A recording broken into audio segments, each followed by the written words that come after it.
Hello, my name is Philip and welcome to today's quick grammar update. Today I will explain to you how to use even though and even if.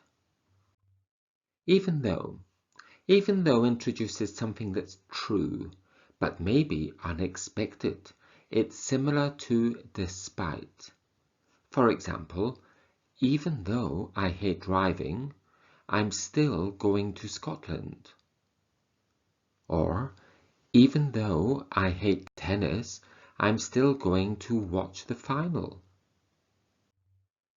Even if introduces something hypothetical, which means it may not be real.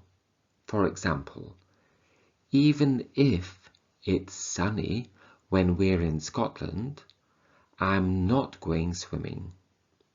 Even if you paid me, I wouldn't watch that film. Remember, at any time, you can practice your grammar points directly with me, Philip, via skypeclass.com. Good luck with your English studies. Goodbye.